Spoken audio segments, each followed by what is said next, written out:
as encomendas. A moça que pediu referências sobre a Rainha de Sabá já chegou aqui? Acho que ainda não, né? Não lembro no final. E me demandaram se essas imagens não podiam ficar disponíveis depois. Então, temos 2 voluntárias, que acho que não chegaram ainda, ficaram de fazer uma coleta dos e-mails de todo mundo para poder mandar uns arquivos, mandar em PDF, porque eles estão pesadíssimos, né? Porque eu quis poder ampliar as imagens no máximo que desse para a gente enxergar, então as imagens estão super pesadas. Acho que em PDF talvez facilite, se alguém tiver alguma solução técnica boa aí, a gente faz isso. Muito bem. Hoje a gente tinha um tema super fácil, que era o século XIX no Brasil. Então, como a gente fez nas outras aulas, né, a ideia, e é difícil achar essa medida, né, não é ver tudo, né, obviamente, porque seria possível falar 2 horas só sobre esta obra, por exemplo, né? Então, achar essa medida entre não ser superficial, mas conseguir fazer uma espécie de voo de pássaro que nos dê uma visão contextual. Oi, pai. Tá bom aí? Quer sentar mais para frente? Vem cá mais para frente. Gente, abre um lugar VIP aí pro meu pai, por favor.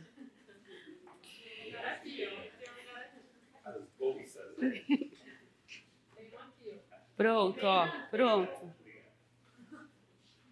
Figura importante da história negra paulistana, coronel da Polícia Militar e bombeiro, tá, meu bem? Bom, então essa ideia de poder não ser superficial, mas conseguir dar algum contexto. Então, o fio de condução que eu pensei que a gente poderia ter hoje é um que vai acompanhando algumas possibilidades de representação do negro na arte, com foco, sobretudo, na fotografia e na pintura, observando como as medidas de individuação desse personagem negro vai ficando, essas medidas vão ficando mais complexas um pouco com o tempo, né? Então, é isso que a gente vai tentar observar, né?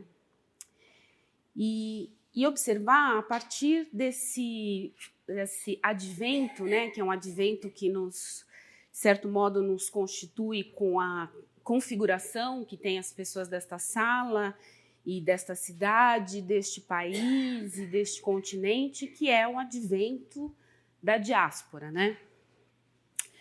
Então, essa é uma palavra de origem grega, né, diaspeiren, eu não sei, né, meu grego não é lá essas coisas exatamente como a gente deveria pronunciar, mas vem dessa conjunção desses termos que se juntam para falar numa ideia de espalhamento, né, um espalhar através, né, por, e é um termo que, na verdade, ele é doce demais para tratar do fenômeno que nos diz respeito como uma população constituída de afrodescendentes, né? Porque não é uma dispersão de uma população com uma origem comum ou uma cultura comum, mas é um processo de imensa violência, de raptos, de deslocamentos forçados, que vai constituir justamente esse fenômeno que é o da diáspora negra, né? A diáspora africana, na verdade, a gente pode considerar que ela, o Kabengele Munanga, né, esse professor antropólogo da USP, ele vai entender a diáspora em 3 etapas, né, sendo uma delas, essa que a gente fala mais, que está vinculada ao tráfico negreiro, né, a diáspora que deslocou para as Américas 11 milhões de pessoas, 200 mil para a Europa e Ásia, e deixou mortos pelo caminho 2 milhões de indivíduos, né? Quer dizer, coisa da ordem do impensável, né? Mas ele vai dizer que a primeira diáspora, já que a espécie humana tem origem na África, né? Ela se dá ali, quando você tem um deslocamento das populações originais que se deslocam para outros continentes. Então, até mesmo aqueles colonizadores portugueses, quando eles chegam na África, eles já são produto da primeira diáspora, né? Quer dizer, todos os humanos seriam produto dessa primeira diáspora. A segunda é justamente essa vinculada ao tráfico negreiro, né? que levou africanos para todos os lugares aí do mundo, sequestrados, amarrados, deportados. E a terceira é uma que vai acontecer depois da independência dos países africanos, com todas as complicações políticas que a gente conhece, e que parece estar tendo um novo momento agora, né? Quando a gente tem aqui em São Paulo uma população de africanos que também chega para estar aqui na nossa convivência, né? Então, vamos pensar a diáspora nessa complexidade, né? Então, a diáspora vai constituir essa massa, né, uma massa de indivíduos que são grupos muito diferentes entre si, né? Quer dizer, é importante a gente não pensar na diáspora como uma unidade, e aí isso facilita também as possibilidades de leitura que a gente vai ter das obras de arte que dialogam com esse fenômeno, né? E a moldura para a constituição, né, dessa diáspora é o contexto transatlântico, né, que é transcultural e onde vão se desdobrar esses contextos diaspóricos. Então, pensando nisso, já que a gente estava na Europa olhando as obras desenhadas lá por europeus que estavam olhando, e a gente foi até o Oriente Médio, o norte da África, e agora, para poder fazer essa travessia, né, do Atlântico, eu trouxe uma obra, nosso tema é o Brasil, mas eu quis começar antes do Brasil pelo oceano, né, para a gente poder simbolicamente também se aproximar aqui do continente. Não sei se essa é uma obra familiar para vocês, para alguém, ela é conhecida.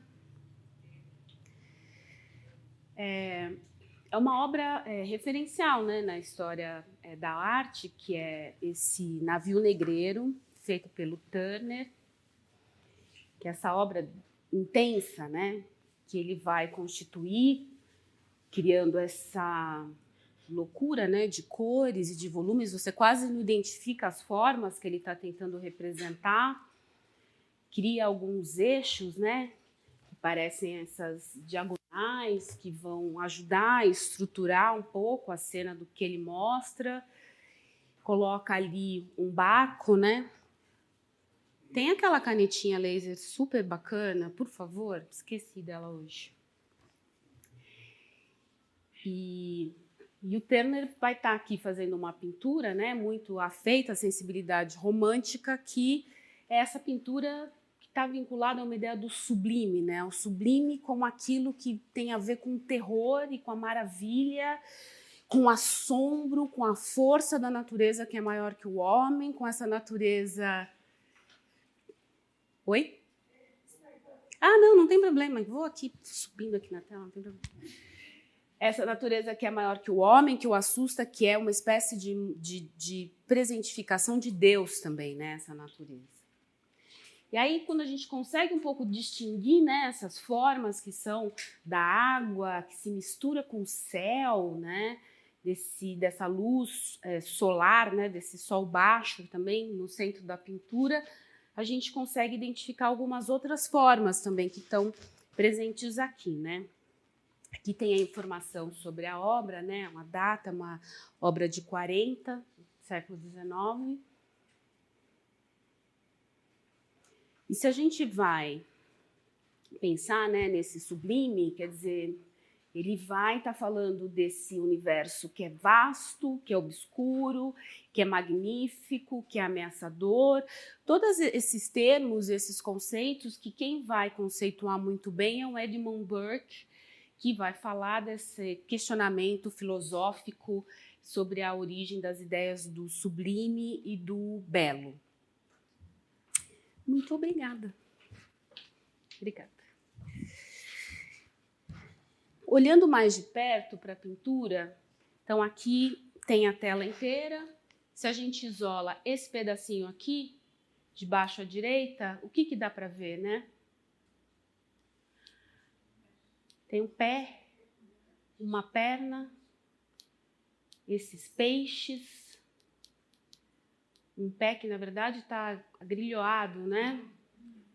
E essa boca de peixe enorme aqui que se aproxima, né? Os olhinhos do peixe aqui, alguns pássaros também, uma parte do mar que parece mais agitada pelo movimento de todas essas criaturas e desse corpo. Se a gente entra na pintura mais ao fundo, a gente vê com mais clareza a embarcação, né? Que também não está estável, um pouco inclinada, né? As velas caídas e os mastros inclinados. E se a gente olha a pintura, dá para ver aí no fundo, um pedacinho, a tela inteira? Nessa parte de baixo à esquerda, o que a gente consegue ver? Mãozinhas aqui, né? E essas correntes, de novo, pássaros, essa agitação, essa mancha, né, mais vermelha, movimento dos peixes, né? Essa é uma pintura emblemática porque ela vai falar de um episódio, ela se inspira, na verdade, em um episódio de uma embarcação que se encontra sem água durante o seu trajeto, transportando escravos negros.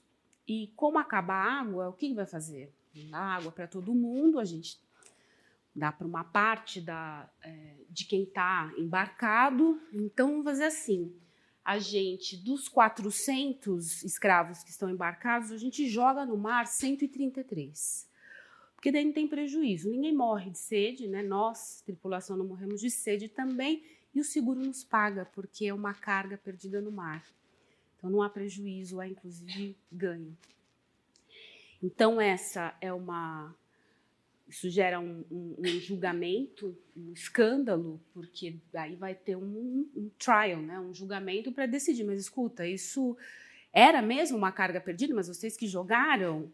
Ah, mas era só carga e nós precisávamos também sobreviver. Então, se cria um grande debate, e a pintura é feita já no momento em que o próprio tráfico é algo perseguido pelos ingleses, que tinham sido aqueles que em maior número haviam de negros. Os ingleses são quem mais transportou negros no tráfico negreiro, né?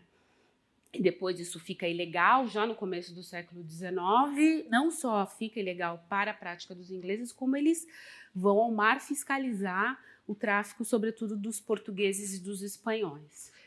E vira um tema para os abolicionistas, né, que vão usar essa questão e essa polêmica justamente para tratar dessa desumanização desses africanos transportados, etc.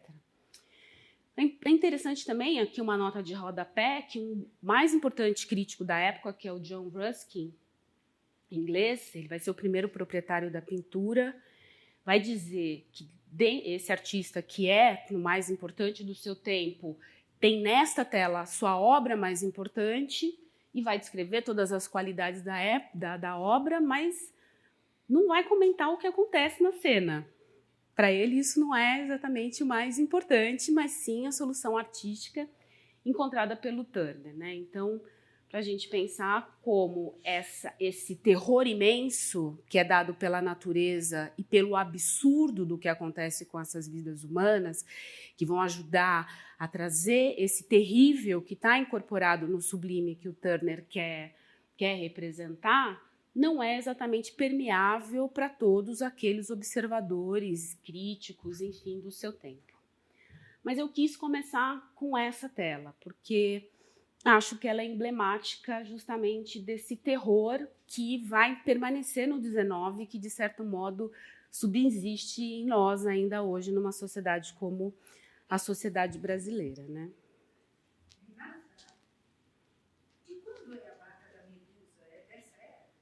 A barca... Oi? Pois não. Por favor, me ajuda.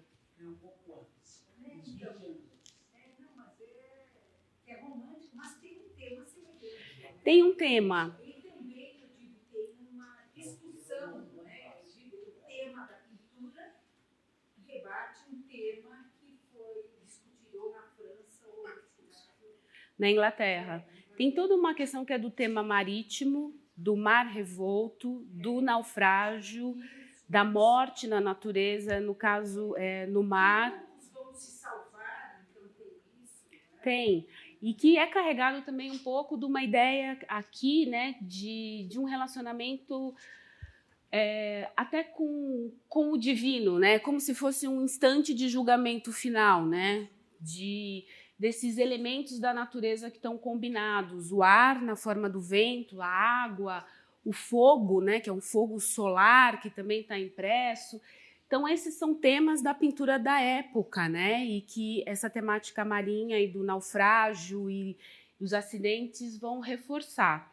E, em muitos casos, associando essa ideia da defesa da abolição. Não é um exemplo único também, né?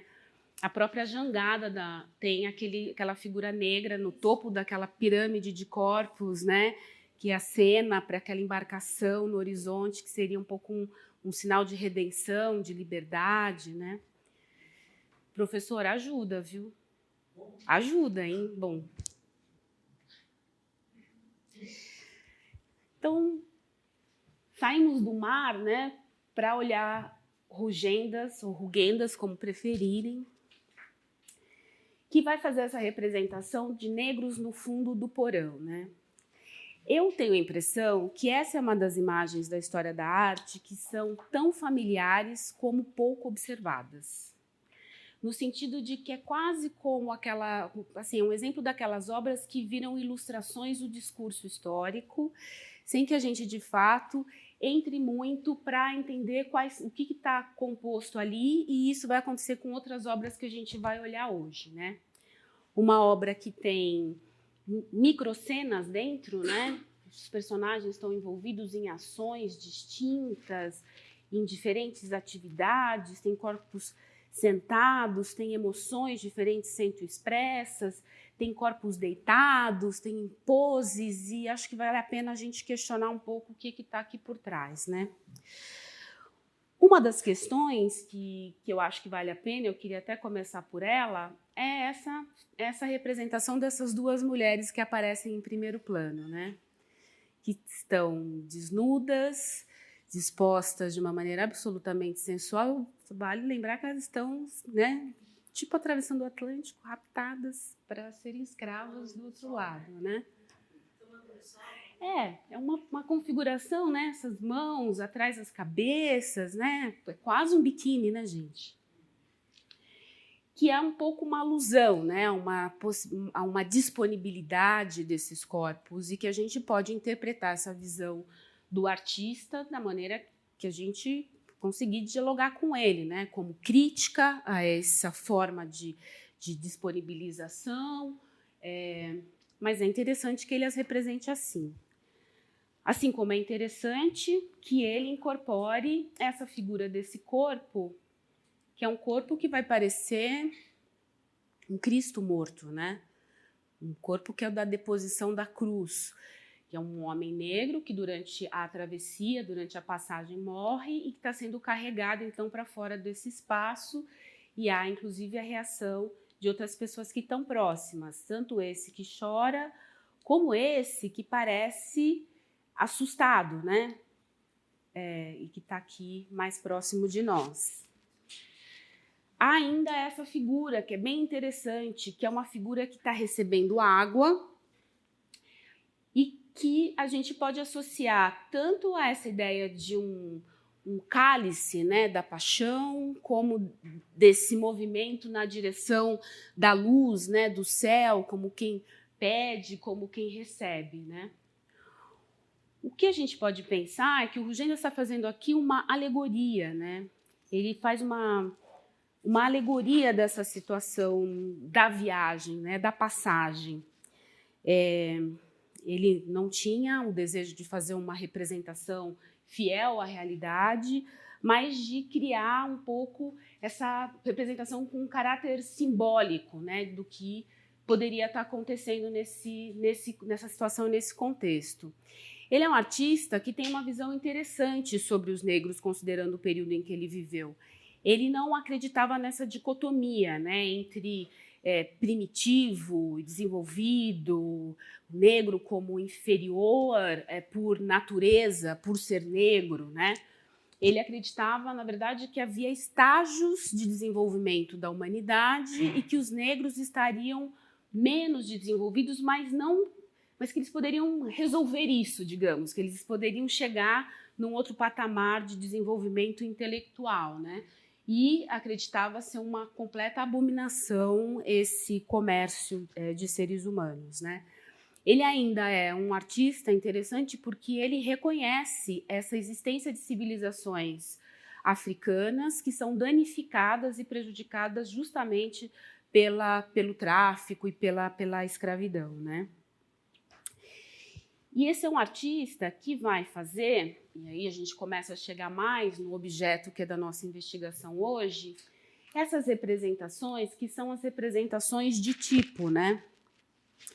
Então, são representações que querem catalogar as tipologias por origem, né? Os negros que são cabinda, aqueles que são rebola ou rebolo, aqueles que são os negros mina, observando, por exemplo, o uso ou não do torso sobre a cabeça, o tipo de marca, né, de cicatriz, de escarificação tradicional sobre os corpos desses indivíduos. Se associavam algumas características físicas também a essas origens, o tipo de nariz, tem traços mais delicados ou finos ou menos, enfim. E esse é um padrão de representação que vai ser muito recorrente durante o século XIX e que é interessante também, porque, quer dizer, a ideia é justamente mostrar esses traços fisionômicos, as marcas no corpo, as roupas, etc., mas que tinham interesse também econômico, porque alguns negros são tidos como aqueles que são os mais revoltados, os que são mais fujões, outros aqueles que trabalham super bem, mas não dentro de casa, porque são um pouco rebeldes, ou aqueles que se prestam melhor ao trabalho pesado. Então, essa catalogação, ela também tem um pouco essa finalidade de uma identificação que tem um uso, que é um uso muito concreto, muito prático e efetivo para quem compra escravo, para quem vende, para quem está entendendo um pouco o que é esse mercado e esse trânsito, né? Mas, na verdade, são representações feitas para um consumo europeu, né? O Rugendas, ele vem para o Brasil, ele tem 19 anos, está animadíssimo porque ele tinha visto representações feitas aqui pelo Márcios, pelo Spix, que são esses alemães que vão também fazer esse trabalho de documentação de espécies vegetais e animais, nesse momento em que as viagens, né, são geradoras de acúmulo de informação e de conhecimento, de exploração de terras distantes, e ele vem para participar de uma expedição e da Langsdorff, depois ele briga, acaba se descolando da excursão, né? Mas a gente encontra um texto dele, por exemplo, em que ele vai falar: os Minas e os Angolas são considerados excelentes escravos, são dóceis, fáceis de instruir, suscetíveis, de dedicação, quando mais ou menos bem tratados. Que é interessante esse comentário também. Os rebolos são mais turrões e mais predispostos ao desespero e ao desânimo. Veja só, um escravo predisposto ao desânimo, que coisa inconveniente. Os gabanes são mais selvagens e mais difíceis de instruir que os precedentes. Ele escreve os mongolos, né, ou monjolos, enfim, são os menos estimados. São, em geral, pequenos, fracos, muito feios, preguiçosos e desanimados. Não tem valor quase nenhum, né? Essas catalogações também serviam para facilitar a identificação, se acreditava, pelo menos, né, na época, de escravos fugidos, né? Porque daí a tipologia já ajudava um pouco a aproximar o olhar na busca.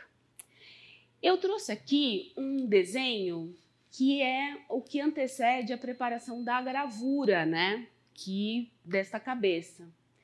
E eu acho interessante não só contrapor, como sugerir para alguns dos jovens pesquisadores aqui presentes que investiguem mais profundamente estes desenhos. São coisas muito diferentes. O que a gente vê com mais frequência são as gravuras, a circulação maciça se dava por meio delas, mas os desenhos, muitas vezes, não sempre, mas dá a impressão, muitas vezes, que saem de uma pessoa. Eles são mais quentes, eles são mais nuançados. Você consegue reconhecer o olhar de um pintor que está procurando os traços, né? Os detalhes específicos daquele indivíduo, que numa operação artística também vira tipo, vira síntese, vira exemplo de um grupo, vira aquele elemento por meio do qual eu conheço uma nação, conheço um conjunto de outros indivíduos cuja individualidade não interessa, simplesmente não interessa. Então, eu acho interessante essa possibilidade, né? Mesmo as gravuras, quando a gente olha individualmente, a gente já começa a buscar o que permanece de humano, né? O que permanece daquele indivíduo, nos traços dos rostos, em alguma expressão, mas é como se eles fossem um pouco mais esquemáticos do que o que a gente encontra nos desenhos. Ele que gravava? Não. Ah, tá. Fico pensando que na gravura ele mandava para um gravador, né? Exatamente. Aqui é o Vinheron, mas tem outros também que trabalham nessa parceria, né, dessa tradução das imagens. Você sabe se era aqui no Brasil ou se era lá na... Nesse caso foi lá, depois que ele voltou, depois do período de permanência dele aqui, que eu acho que foi de 5 anos, quando ele vai e prepara essa publicação, que circula inicialmente na Europa. Quer dizer, quando a gente está falando dessa identificação que se quer fazer, né, que negro é esse, né, esse negro que é rebolo, esse negro que é mina, né, a gente está falando justamente dessas rotas, né, dessas rotas que são de tráfico e de origem, mas que, olhando mais de perto, permitem que a gente identifique a nomenclatura, justamente. Por exemplo, os negros mina são originários da costa da mina, né, que está aqui nesse pedacinho retinho, né, da África, onde a gente tem hoje o que? Nigéria, é isso? Benin, Costa dos Escravos, Costa do Ouro, Cabo de Três Pontas, Costa do Marfim, Costa Malagueta. Então, é uma geografia mais compartimentada e denominada a partir desse interesse comercial. E é isso que vai batizar esses indivíduos, né? Então, trouxe aqui só mais um conjunto de desenhos para a gente ver esse contraste da possibilidade de um olhar que individualiza mais essas pessoas que são observadas, né? Até porque, nos desenhos, ele observa a ação, por exemplo, mesmo que seja reflexiva, né? Além de fazer essa observação fisionômica que dialoga um pouco mais com o observador, mesmo o observador de hoje. Uma outra coisa interessante da gente buscar dentro da obra, né, do Rugendas, é o relacionamento, a interação entre os personagens, né? Essa é uma cena interessante, né, desse homem com esse olhar, parece estar vinculado a essa mulher nua, né, quase nua, que é um recorte dessa imagem bastante conhecida, né, nossa, dos negros novos, de 35, em que ele vai fazer essa representação de um interior de ambiente habitado por negros, e aí ele vai colocar algumas mensagens interessantes da gente buscar decifrar. Tá dando para ouvir bem aí no fundo? Então, uma delas é justamente esse olhar, esse olhar não é uma troca de olhares, esse olhar desse homem sobre essa mulher, que é uma Vênus, né? O corpo em contraposto, os seios expostos, esse pano da costa, né? Típico das negras minas, ao envolver seu corpo, esses brincos enormes, ladeada por uma menina que parece não tão confortável em se transformar, né? Em assumir este papel de Vênus, né? Que cobre os próprios seios. E por estes homens que são interessantes também, né? Um que come um pedaço de cana do chão à boca, né? E esse outro que está sentado aqui à nossa direita, que se a gente olha de perto, peguei uma outra versão da gravura para vocês vão ver essa diferença das cores das roupas, né? Que tem uma expressão muito interessante também, né? Que é sugere, eu não sei se é insatisfação, vocês podem me ajudar com adjetivos. Se é raiva.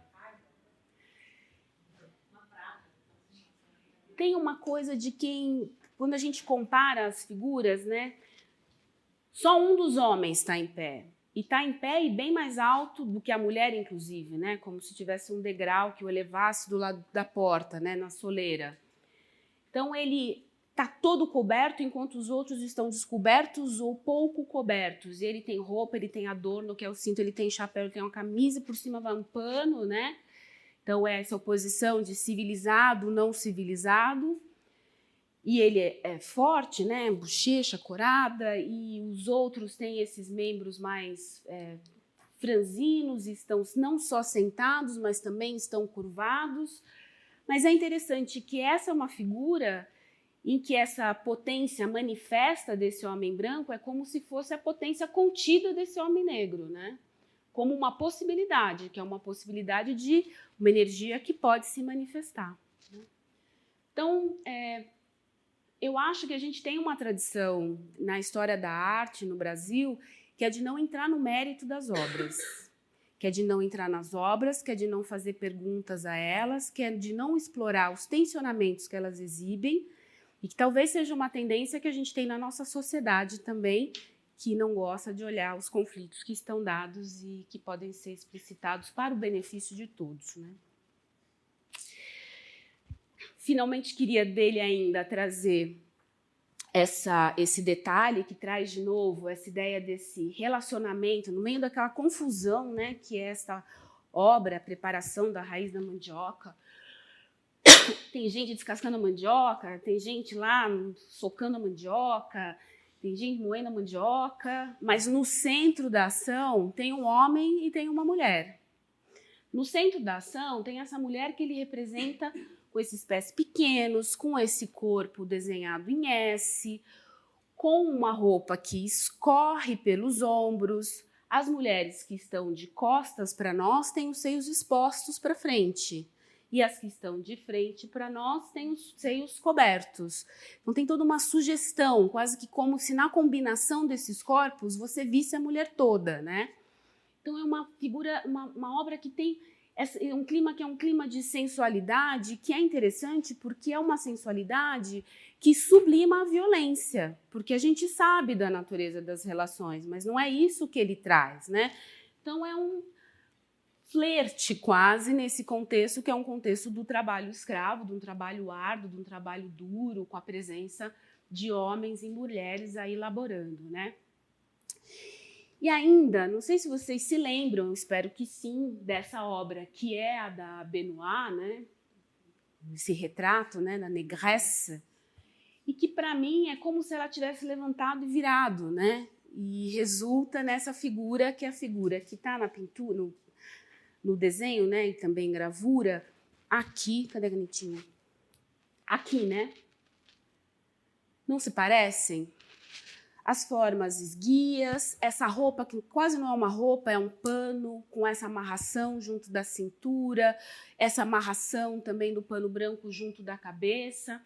Então, é um artista que também ele está querendo criar obras que para ele são documentais de observação de minha realidade, mas que também estão informadas por um vocabulário visual, que é um vocabulário que ele já traz e que ele combina com a observação para criar padrões que são de beleza, que são de composição e que são de solução para essas obras que ele vai fazer.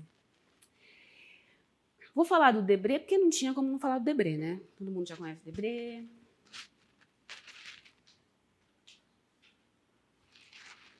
Mas eu não queria falar do Debré das cenas de rua, dos costumes. Eu queria falar do Debré que faz rosto de gente. Do Debré que vai fazer como faz o Rugendas e faz antes até, né? Porque o Rugendas é anterior, mas eu quis trazer antes por conta da cena do navio. E ele vai fazer esse catálogo de modelos de mulher negra, né? É uma prancha que faz parte do álbum dele, o Viagem Pitoresca e Histórica ao Brasil, e que se chama Negras. E esse é um catálogo, um mostruário, né, digamos assim, interessante, né? Vocês sabem que o Debré, ele nasce antes da Revolução Francesa, né? Ele tem essa dificuldade aqui no país de encaixar um olho que está pautado pela obra, por exemplo, do Davi, que está falando de princípios éticos, liberdade, igualdade e fraternidade, num ambiente marcado pela escravidão, que contradiz todo e qualquer princípio iluminista, né? Mas ele carrega com ele essa semente que faz do olhar dele um olhar que busca documentar. Claro que para a gente hoje não é documentação que ele está fazendo, é uma ficção informada, digamos assim, né?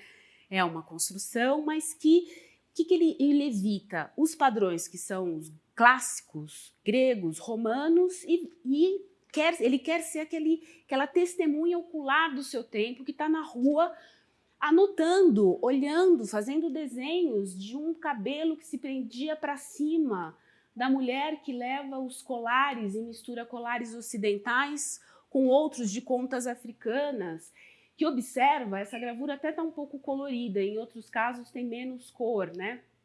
Que a cor predominante sobre os corpos negros é o branco, a roupa branca é uma das marcas do negro escravo que está circulando pelo Rio de Janeiro na primeira metade do século XIX, né? Então, é uma tentativa de reconhecer, de novo, identificando justamente essas origens, né? Aqui dá para a gente ver um pouco melhor, um pouco mais de perto, as diferenças que ele faz. São diferenças também em medidas de beleza, né? Para o nosso olhar hoje e também para o da época, né? Por exemplo, ele vai dizer sobre esta mulher, que é uma negra cabinda, né? É uma criada de quarto, vestida para levar uma criança à pia batismal. Ele representa a boca entreaberta para a gente poder ver os dentinhos, que são aqueles dentinhos afiados, pontudinhos, né? Limados, né? Que são parte de um costume regional, justamente da região de origem dessa mulher, né? Aqui o que ele está fazendo? Ele não está idealizando essa figura para que ela se pareça justamente com o modelo da tradição clássica. Ele quer observar com distanciamento que ela está mais paramentada do que o normal, que ela tem essas características de feição, que ela combina esses acessórios africanos e ocidentais e faz tudo isso e, ao mesmo tempo, a transforma num tipo. E, ao mesmo tempo, ela não consegue, para a gente, ser uma personagem que tem nome, que tem uma existência isolada, autônoma ou independente, né? O Debré vai dizer pérolas sobre nós, pessoas negras. Ele tem esta contribuição, por exemplo. Os negros não passam de grandes crianças, cujo espírito é demasiado estreito para pensar no futuro e demais indolentes para se preocupar com ele. Queria estar agradecendo o Debré nesse momento, por essa frase tão amorosa. Ele vai identificar também características nessas tipologias. Por exemplo, as monjolas são mais particularmente revoltadas, mas compartilham da alegria, da faceirice e principalmente da sensualidade que caracterizam os congos, os rebolos e os benguelas. Então, essa faceirice que ele vai identificar nesse estereótipo da tipologia, ele vai buscar traduzir também no rosto dessas mulheres, né? De novo, o Debré que eu gosto mais é o Debré dos estudos, que é quando parece que ele ainda não entrou na preocupação de esquematizar o que ele observa e onde a gente vê os negros com a possibilidade de algo que os anima, né, como existência, onde a gente vê os personagens manifestando emoções, ou cansaço, ou desespero, ou desistir, né? E traz para a gente, sentado sobre esse cubo, né, esse pensador, antes do Rodin muito, né? E que ele vai fazer também nessa década de 20, década de 30, né? Então, eu acho que isso precisa ser também, talvez tenham estudos que eu desconheça, se alguém conhecer, eu adoraria saber, mas eu acho que tem uma investigação bem provocadora aí. Então, aqui a gente vai ver essa Negra Rebolo, que é uma obra do Hercule Florence, de 28.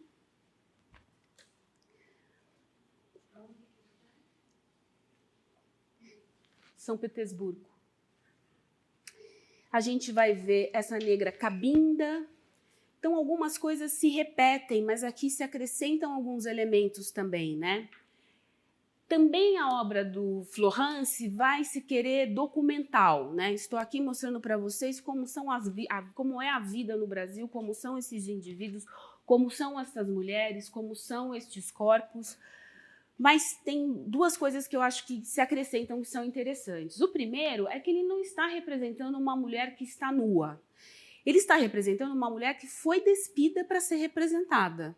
Porque não é que ela está sem roupa, a roupa foi tirada, né, e ela cai aqui sobre a cintura para que ela possa ser vista assim, para que a gente possa ver as escarificações que ela traz sobre o abdômen, assim como na negra Rebolo também, ela tira uma parte da roupa para o contexto dessa representação, né?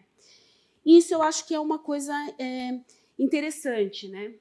Dessa intencionalidade, desse relacionamento, desse corpo, que é um corpo disponível para essa manipulação, para essa exibição, né? Aqui também permanece na obra, que tem o sentido final, essa individualidade, né? Deste cabelo, que é o cabelo desta mulher, deste olhar devolvido para o observador e que chega a nos encarar hoje ainda quase como se ela devolvesse uma interrogação, né, para ele, e que nos chega até hoje também. Então, no Florence, a gente vai conseguir ver essa composição de uma identidade que é tipológica, ela também não tem nome, né? Então, essa mulher, a identificação que nos cabe é que ela é uma negra e que ela é cabinda, e que o que também traz uma marca de identificação é o colar de contas, né? É o colar de contas, né? Além dos próprios traços, etc., e da pose. Então, é uma espécie de meio do caminho entre o tipo e o indivíduo, né?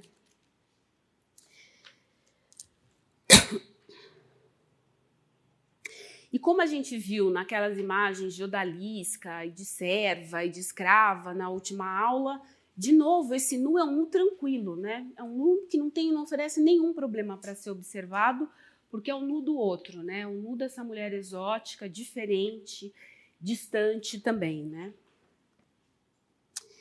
E aí a gente vai chegar no Agassiz, que eu acho que hoje talvez seja um dos temas principais dessa aula, que é um suíço que vai trabalhar fazendo pesquisas de solo, de geológicos, de paleontologia também, e que, em um dado momento, ele vai trabalhar nos Estados Unidos, onde ele trabalha com registros fotográficos de negros, e depois vem para o Brasil e passa pelo Rio de Janeiro, por Minas, por Manaus, e vai fazer os primeiros registros de negros na região amazônica, né? E ele tinha essa crença, na verdade, contrariando ao que Darwin postulava, de que o negro tinha uma outra origem, né? Quer dizer, essa ideia da poligenia. Então, seríamos espécies diferentes, brancos e negros. E essa espécie mais primitiva dos negros, obviamente, mas espécie diferente como girafa e cavalo, né? Como cachorro e lobo, né? Quer dizer, cachorro e lobo é espécie diferente? Acho que é, né? Cachorro e lobo. E é o que se convencionou chamar mais adiante de racismo científico, né? Quer dizer, esse discurso racista que se constrói com os pés numa dinâmica que é da ciência, né? Para justamente justificar essa inferioridade dos negros, né? Aqui o que a gente está vendo é uma pessoa que trabalhou nessa expedição, que é a expedição Tyre, né? Que é essa em que o Louis Agassiz vai percorrer o Brasil com ela e tal. E ela é a Alexandrina. E ele fica fascinado com esse cabelo, ela não quer se representar, não quer que desenhe, eles insistem e tal, porque ela é, de fato, símbolo para ele da mestiçagem, porque não só o negro estaria nesse patamar mais inferior do que o branco, mas a mestiçagem geraria esses seres que seriam ainda inferiores, porque degenerados, né? Então, ele tem um grande interesse nessa figura e vai dizer que permanece esse comprimento do cabelo como um cabelo do indígena, mas que tem essa qualidade metálica, estou chamando o cabelo da moça de cabelo de mola, no caso, que é herdado do cabelo negro, e vai dizer sobre os mestiços que eles são degenerados, que eles são menos inteligentes, que eles são mais indolentes, que eles são preguiçosos, etc. Né? Quer dizer, ela até parece que vai reunir a inteligência alexandrina, né? A inteligência do índio, a maior adaptabilidade do negro. Então, mesmo quando se tem uma perspectiva positiva sobre essas qualidades, elas são estereotipadas e são inatas, estão vinculadas àquela raça, né, de pertencimento.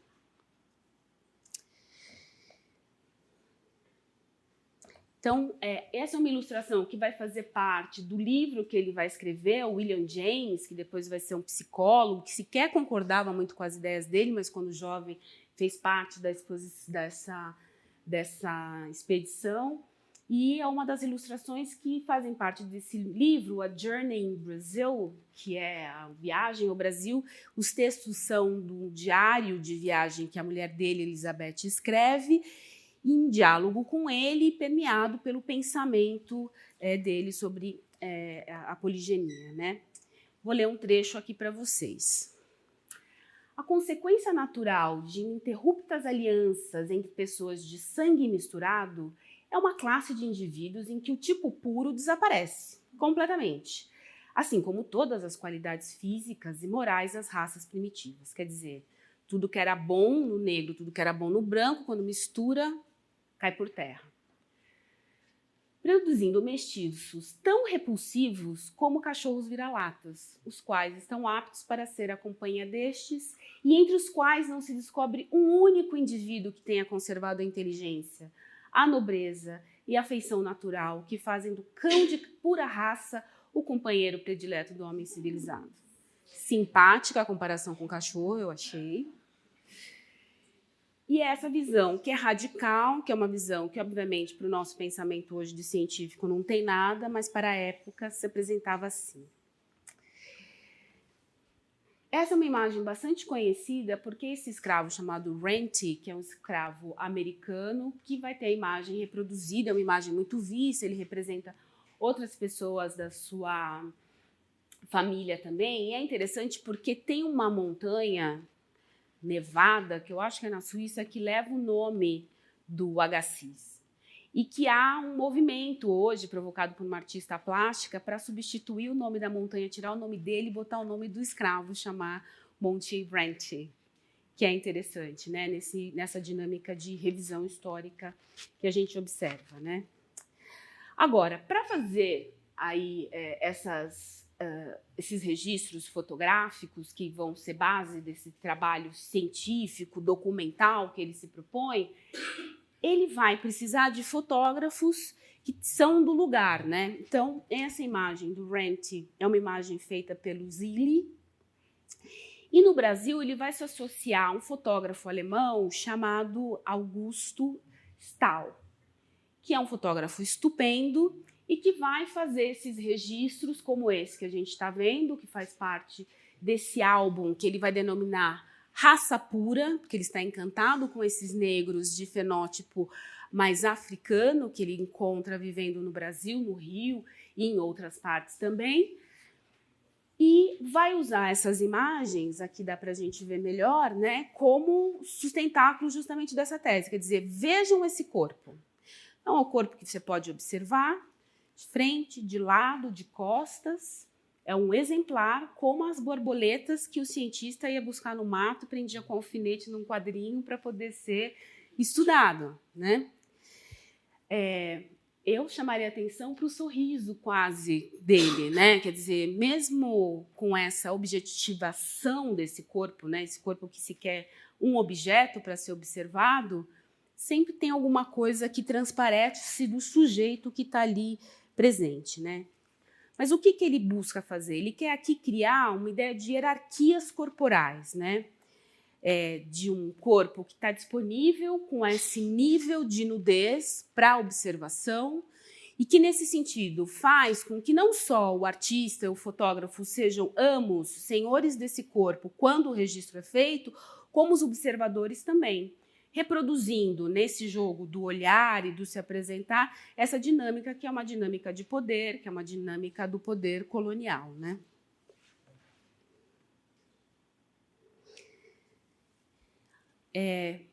Mas as pessoas são as pessoas, né? Então, observar um retrato como esse que o Stahl vai fazer traz junto dá a impressão que o Stahl subverte o que queria o Agassiz, que é o apagamento do indivíduo para fazer a tradução do corpo. Este homem negro, que eu não sei o nome, trabalhando, talvez, sem nenhuma comunicação efetiva com o fotógrafo Stahl, parece romper um pouco o objetivo dessa operação, né? Porque esses retratos têm uma presença tamanha, né? E a gente consegue ler essas expressões que são de rosto e esse corpo que já não é mais o esquemático, que se apresenta de visão lateral, frontal e de costas, né? Que vão trazer para a gente, como eu disse, a gente vai vendo essa identidade individual se tornando mais complexa e menos tipificada, né?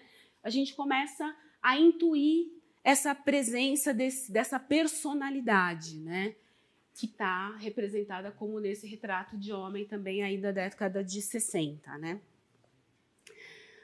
Ele vai fazer essas representações e vai contrapor o que ele observa a um padrão de beleza que é o padrão clássico. Né? Então, essa é uma imagem do Apollo Belvedere, que fazia parte do acervo dele também, né? Assim como as fotos que ele coletava. Justamente para mostrar essa diferença, né, dessas espécies, né?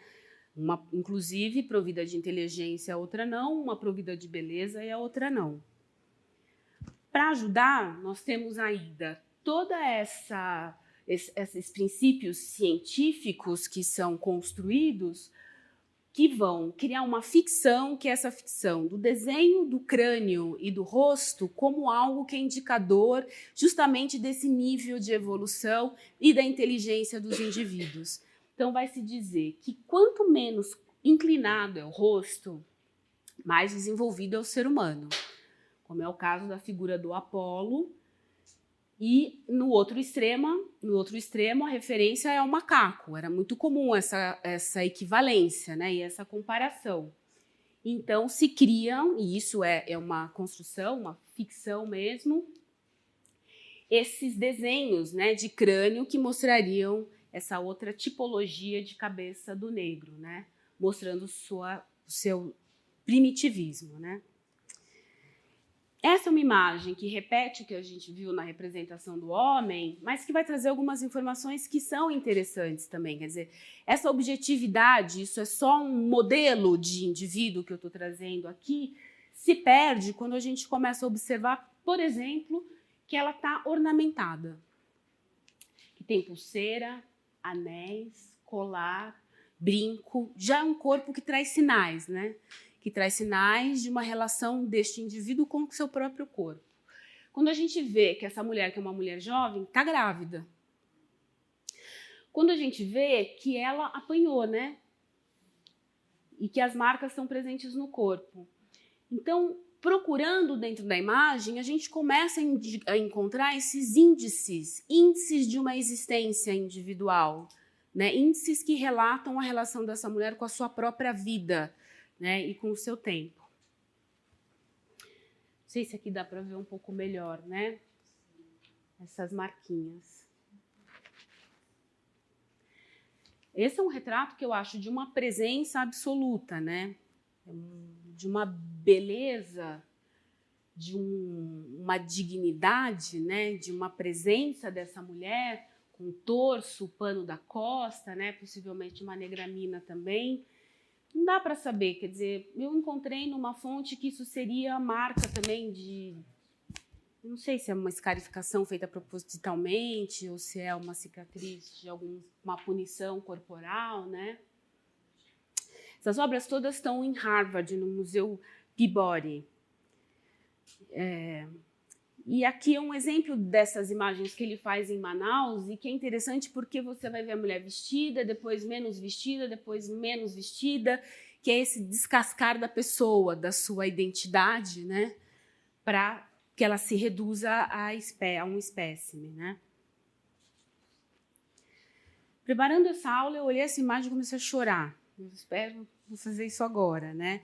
Que eu acho que é uma das imagens mais bonitas que tem, né? Tem uma melancolia, né, nessa expressão que eu acho absolutamente admirável. Pensando ainda nessa tradição fotográfica, eu trouxe o Henschel, que é um fotógrafo alemão, que vai trabalhar no Brasil. Ele vai ser um dos primeiros empresários desse ramo da fotografia. Ele abre 4 estúdios, primeiro em Recife, Renata Beltrão, depois em Salvador, depois no Rio de Janeiro e finalmente em São Paulo. E eu trouxe porque eu acho que ele mostra como tem um outro circuito que não é esse científico para a produção e circulação dessas imagens, né? Então, aqui são cartes de visite, aqueles cartões que se compravam um pouco para uma circulação turística, que você podia dar de presente para as pessoas, com essas imagens, exemplos de uma cena exótica, né? Sobretudo tropical, né? De novo, né, esse interesse que o exótico ele está presente no torso, assim como ele está presente na cor da pele, ele está presente naquilo que é característica física, como os cabelos, ele está presente nessa possibilidade de nudez que você distribui e observa sem ser condenado por isso, né? Então, o Henschel vai fazer essas imagens, né? E algumas têm essa denominação também de tipologia racial, como a moça de Salvador, que vai ser essa cafusa, né? Também mestiça.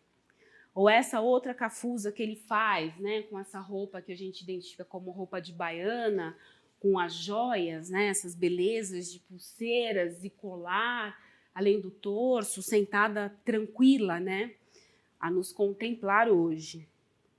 Não podia deixar de trazer um exemplo do Cristiano Júnior, que faz essa escultura, né, dessa mulher, que é uma mulher monumental. Ela não termina, né, porque essas listras da saia impulsionam esse corpo para cima, né? Essa câmera também está com um enquadramento à altura da metade desse corpo, e ele a posiciona de lado, cria movimento com os braços, e ela nos olha diretamente, né?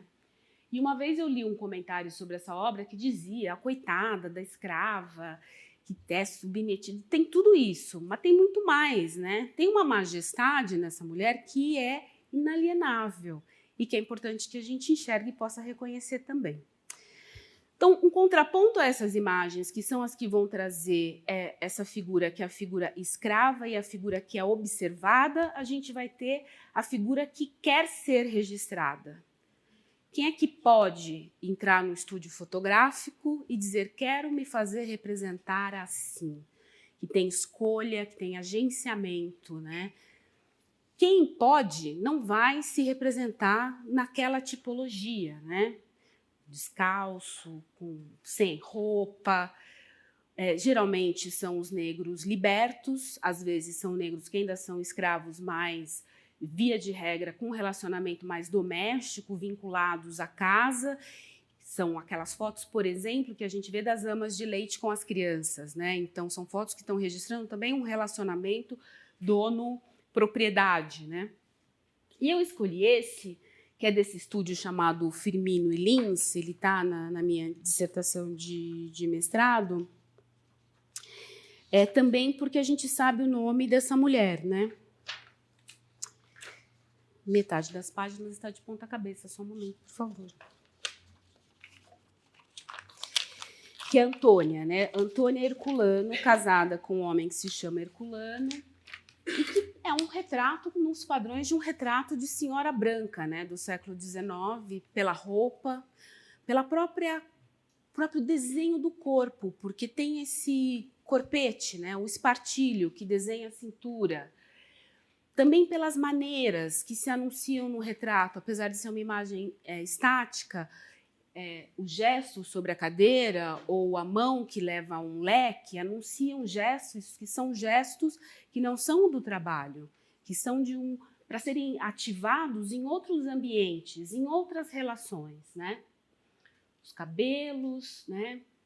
Então, esse é um retrato intencional. Aqui não é tipo, aqui é uma pessoa com as suas intenções. Na minha pesquisa de mestrado, eu investiguei essa pintura, que está agora em exposição lá na Pinacoteca, nessa exposição que mostra o acervo do Museu Paulista, que é a negra, né, baiana, uma pintura do Museu Paulista justamente, né? Que, a meu ver, é uma pintura que combina essas duas visualidades, né?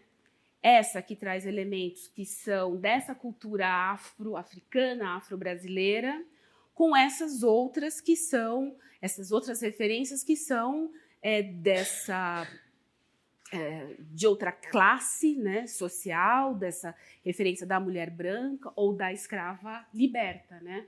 Então, combinando essas duas imagens, a gente teria essa como resultante, né?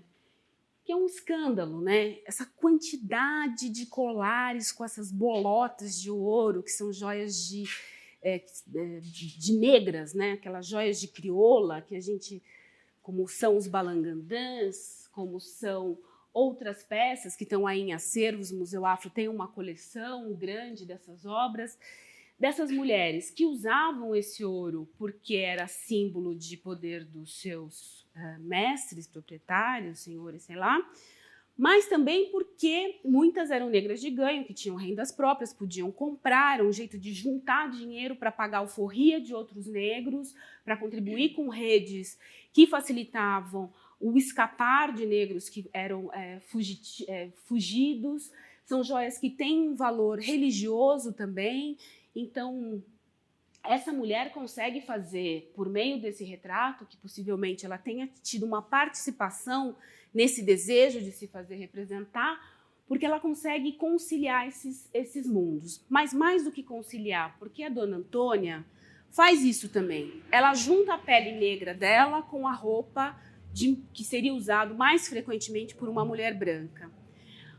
Mas a negra baiana faz isso e põe outra camada de significado em cima quando ela se reveste dessa religiosidade, dessa outra herança. Quando o dado mais significativo da pintura, apesar dela estar em roupas que poderiam ser de uma mulher branca, é essa profusão de colares que não cabem no pescoço, que caem pelos lados do seu ombro, né? Mais as luvas, o lenço, 2 braceletes, um conjunto de fivelas, os brincos, né? E que o pintor vai representar com uma enorme exuberância, fazendo com que a própria pele dela pareça exalar, né? Ou refletir esse dourado das peças que ela vai usar. Então, essa seria a primeira pintura que eu traria para dialogar com essas fotografias que a gente viu e para ser um dos marcos, e é uma pintura já da segunda metade do século XIX, de uma representação em que a individualidade se acentua, né? Se apresenta de uma maneira mais complexa. Uma outra pintura que eu acho que também cabe nessa observação é a pintura do marinheiro Simão, que é uma pintura do José Corrêa de Lima. Uma pintura que ele vai fazer na metade do século, ela só é vista depois que ele morre, né? Então, ele morre em 57, a pintura vai ser exposta depois. E é uma pintura interessante porque é o primeiro herói negro que vai ser representado no contexto da arte brasileira, portanto, não é só uma imagem individualizada, mas é uma imagem de valorização, quer dizer, é um negro apresentado como figura ideal, né, de herói. Ele é nascido no Cabo Verde e ele tem uma participação num naufrágio, que é o naufrágio do vapor Pernambucana, né? Ele arrisca a própria vida e salva 13 pessoas. E é interessante, vão aparecer retratos dele desenhados nos jornais do Brasil, do Rio, em jornais de Lisboa também, celebrando essa figura heróica, que é negro e é nobre, que é negro e não escolhe, não vê a cor das pessoas que ele está salvando, que traz uma mensagem muito positiva, que contraria justamente essas teses raciais que vinham sendo construídas, né? Eu gosto de apresentar essa imagem vinculada ao retrato do Cinque, que eu acho que são obras que conversam de certa maneira, né? Vocês lembram da história do Amistad? Ele é o herói do Amistad, quer dizer, não são obras relacionadas no tempo, não quer dizer que os dois artistas tenham visto uma obra do outro, mas na história da arte, às vezes, assim, as obras dialogam mesmo que os artistas não tenham feito, né? Então, Nathaniel Jocelyn vai fazer em 40 esse retrato do Cinque, com a África ao fundo, né? Uma figura quase real dentro da sua paisagem. Não traz para a iconografia essas referências da travessia, do motim dentro do barco. Então, ele é um herói antes do seu deslocamento. E o José Corrêa de Lima, que vem com esse fundo azul, essa iluminação que vem por trás da sua cabeça, que ajuda a definir os contornos, né, do rosto, o azul que se repete na camisa, esse peito aberto, né? E ele era um homem livre. E é interessante que ele não o represente de branco, como são as representações de escravos no Brasil, né? Outra imagem que eu acho interessante para a gente falar de representações individuais, e vocês me desculpem se eu estou indo para frente no tempo, depois para trás, mas eu acho que a cronologia é menos interessante do que as associações. Essa imagem, que talvez vocês conheçam da Pinacoteca, que é a Preta Quitandeira, né? A quitandeira é interessante porque o comércio de rua do século XIX era dominado por essas mulheres que eram essas negras de origem mina, né? Negras minas, quitandeiras. A maior parte delas migrou de Salvador depois do fracasso da Revolta dos Malês para o Rio de Janeiro. São identificadas como mulheres que são super hábeis para a negociação, né? Mulheres muçulmanas, na sua maioria, e que a gente vai ver em profusão nas representações fotográficas do século XIX, como essa, por exemplo, do Marc Ferrez, elas um pouco ali sentadas, né? Com os seus cestos, com bananas, eu acho que ali, não sei o que é, tomates, talvez. E a gente vai ver até antes disso, no Debré, né, quitandeiras de diversas qualidades, que ele faz em 26, um pouco esse espaço interno, onde as coisas estão guardadas, onde se pegam os cestos, que criam, inclusive, essas camadas de sobreposição, o último com potinhos, aqui com frutas, né? E que o Antônio Ferrinho, que é o pintor, vai beber nessa fonte, mas já mais à frente, porque essa é uma obra da virada do século XIX para o século XX, né? Então, ele vai fazer essa quitandeira e a gente vê o tabuleiro dela ali dentro. Parece que tem ervas, né? Algumas parece que caíram por aqui. Tem uns potinhos também, né? Porque elas vendiam justamente quitutes, né? Doces, ervas, frutas, legumes, verduras, né? E ele vai fazer essa representação nesse lugar que ela está fora, né, do ambiente, só tem essa escuridão para dentro dessa casa, sentada, meio desmontada, né, um pouco desolada no sol, né, um sol que parece um sol de tarde, segura o próprio rosto, os olhos fechados. A marca do escravo, né, que é sempre os pés descalços, né, ela tem sapatos, mas ela não os calça nesse ano de 1905. A roupa completamente puída. É um retrato um pouco da frustração, me parece, pós-abolição, né, de promessas que foram feitas de um novo tempo, uma nova época, outras relações e possibilidades e que não foram entregues para esse Brasil republicano, né, que não foram entregues para essa população negra. Então, o pintor vai resgatar essa figura da tradição iconográfica para fazer contrariando a imagem justamente dessas negras minas, que eram as mais bonitas, as comerciantes, que custavam mais no mercado, que a gente viu nas fotos como elas se apresentam, com a presença que os escritores vão narrar, que reconheciam nelas, né? E isso tudo esvaziado um pouco nessa desolação de uma abolição que não emancipou verdadeiramente esses indivíduos, né? Essas mulheres e os negros no Brasil. É uma obra que também dialoga um pouco... Tudo bem até aqui, gente? Que dialoga um pouco com o Caipira Picando Fumo, do Almeida Júnior, né? Quer dizer, os dois nessa soleira de porta, os dois banhados por essa luz que deixa pouca sombra, né? Os dois meio misturados com a terra, né? Esses tons, não tem cores fortes, né? Tudo parece feito meio que da mesma coisa, meio que de chão, assim como as paredes são feitas de terra, né? Parece que tudo é um pouco constituído da matéria desse lugar, né? Essa pintura que é uma pintura de inclinação naturalista e que vai falar disso, da relação das pessoas com o lugar onde elas estão, uma ideia de brasileiro, uma ideia de caboclo, uma ideia que vai começar a anunciar a busca de identidade que a gente vai ver depois no modernismo, né? Para fechar esse ciclo das quitandeiras, eu acho que vale lembrar que em 17 a Anita Malfatti faz essa pintura, depois foi batizada de tropical, mas que ela se chamava Negra Quitandeira, em que ele cria um tipo que é um tipo meio genérico, né? Um pouco é tipo de novo, né?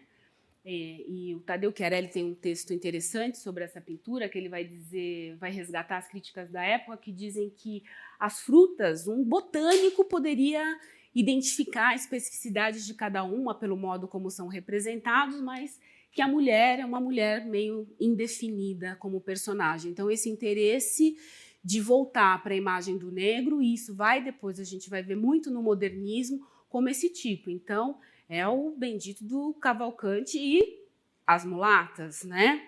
Esse negro de sentido um pouco mais genérico e que incorpora sensualidade, beleza, o pobre, o popular, né? Condensado um pouco nessas figuras, né? E talvez uma das mais lindas quitandeiras que tem existido sobre o Brasil, na iconografia, que é essa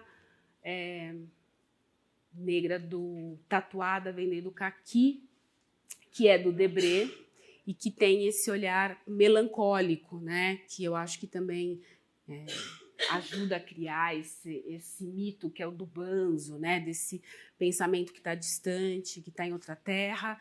Mas mais do que isso, desse negro que aparece muitas vezes nas representações, tem como se ele tivesse alheio às suas circunstâncias, como se esse lugar em que ele está e a situação em que ele se encontra provocasse nele uma espécie de deslocamento, né, disso que é tão árido, que é tão duro e onde a sua individualidade completa não pode ser acomodada, né?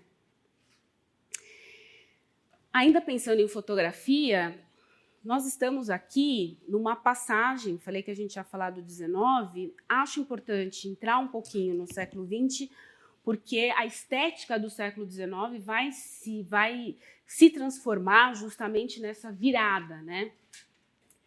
E aqui a gente está saindo dessa sociedade, que é essa sociedade mais agrícola, né, para essa sociedade que se quer cosmopolita, né, para esse Rio de Janeiro que quer se reinventar, para esse Rio que quer ser Paris, para esses homens que querem criar aqui uma identidade que é nova, né? E aqui a gente está vendo só artista, né? Nessa foto de dandies do Salão de 1914, Parreiras, Arthur Timóteo, João Timóteo. Então, esses homens que estão... O Arthur Timóteo é esse aqui, né? Que é esse artista negro que a gente vai falar dele um pouquinho, né? Então, essa fotografia é interessante a gente observar antes de ver essa pintura, que é um retrato daquele artista negro, que é o Arthur Timóteo da Costa. É um retrato feito pelo Carlos Chambellan, que é um artista branco, de descendência francesa, e que vai pintar esse amigo jovem, os dois bolsistas em Paris, e etc., né? Então, vai fazer essa figura de imensa elegância, sentado nesse ambiente escuro, que pode ser de um café parisiense ou de um domicílio, mas com essa pintura, né, que é a indicação do ofício desse homem, né? Ele está sentado num ambiente fechado, mas de chapéu, luva, bengala. Olha que imaculado esse punho de camisa branca. Isso, a pessoa não trabalhou hoje com esse punho, né? É um homem que está com essa sofisticação, que não andou num lugar de rua de barro, né? Com sapatos absolutamente brilhantes. Então, é uma representação singular. Os exemplos que eu estou trazendo para vocês de representação do negro na pintura são exceções na história da arte brasileira, né? Então, esse é um exemplo também de representação de indivíduo branco, adulto, numa representação individual, numa pintura de tamanho razoável. Ela tem 74 por 102 centímetros, é do Museu de Belas Artes do Rio de Janeiro. E mais, inspirado nessa visualidade dandy, né? Que é um padrão de vestuário e de comportamento que tem origem na aristocracia, e que depois persiste um pouco como esse indivíduo que é um indivíduo que ele mesmo cria a sua nobreza, que não depende de onde ele nasceu, não depende da origem, não depende da família, depende da capacidade dele de inventar uma visualidade para si.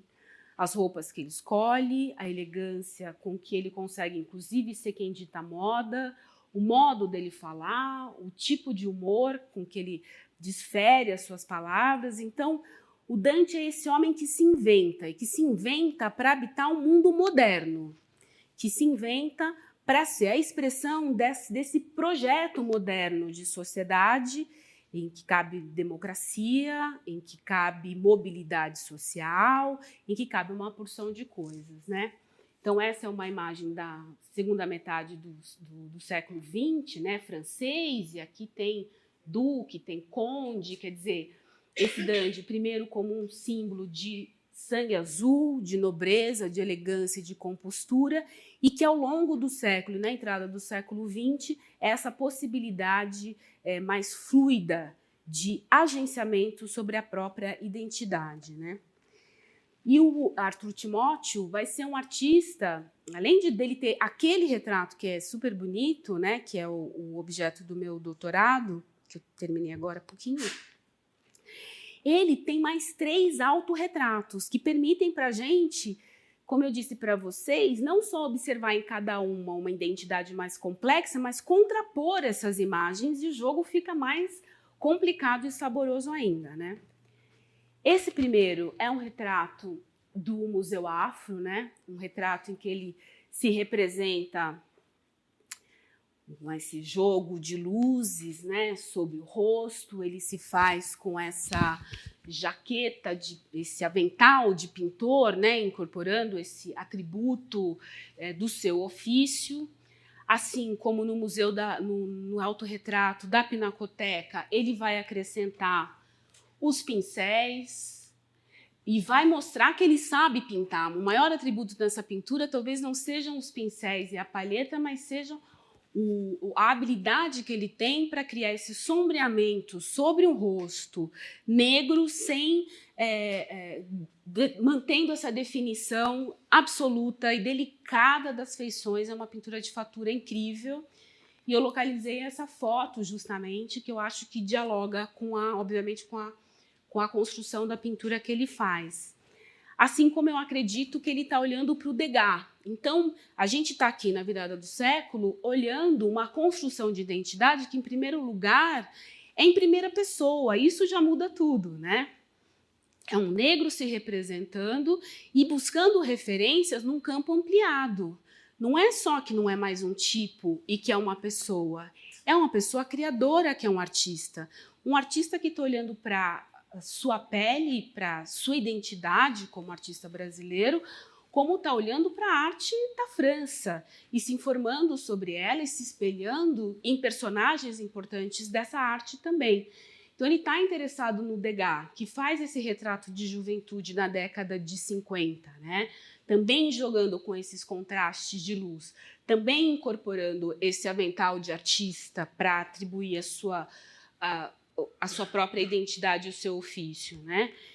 Esse Degas, que, por sua vez, estava interessado no Rembrandt, que vai esconder os olhos dessa máscara que é o corpo que ele representa, né? Esses jogos de luz e de cor, de luz e de sombra. O terceiro autorretrato é esse, que é do Museu Nacional de Belas Artes, que traz o Arthur Timóteo da Costa mais velho, já um artista reconhecido, que faz uma exposição em 1911 e vende tudo o que ele expõe, né? Que recebe encomendas, que já vai trabalhar em Turim, representando o Brasil junto de outros artistas. Então, neste momento, Timóteo perde completamente a modéstia e faz um retrato dele mesmo a Rembrandt. Há um Rembrandt maduro, que é o que ele escolhe, né?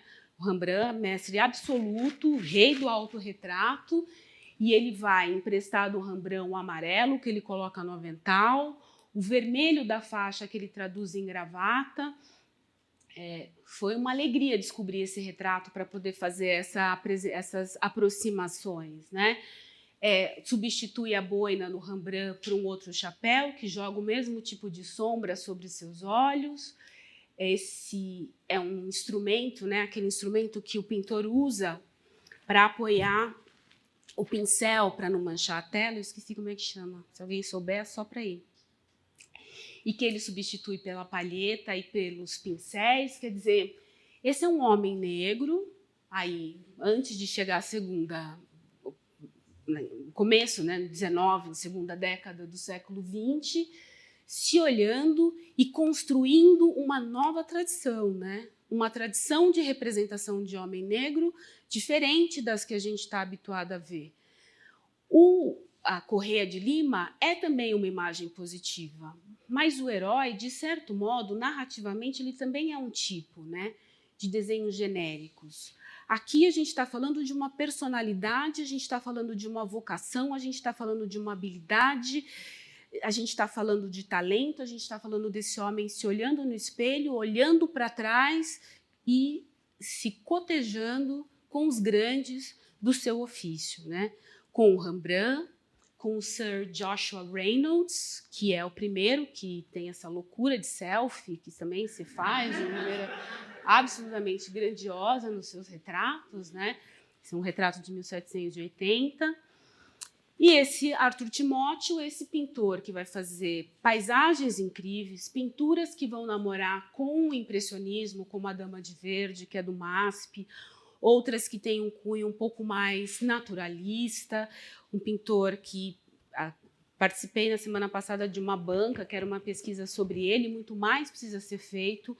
Se diz, Gilda de Melo e Souza diz que ela afirma que seria o primeiro pré-modernista. Hoje já se diz que ele é um artista moderno, né? E que o devido peso para sua produção precisa ser, obviamente, atribuída, né? E que vai incorporar representações de negros dentro da sua obra também, né? Como é o caso desse retrato de menino que ele faz, e que é um retrato muito terno, né? No sentido de busca dessa identificação, dessa identidade infantil e contrastante com as crianças que a gente viu fazendo figuração naquelas pinturas venezianas, né, renascentistas.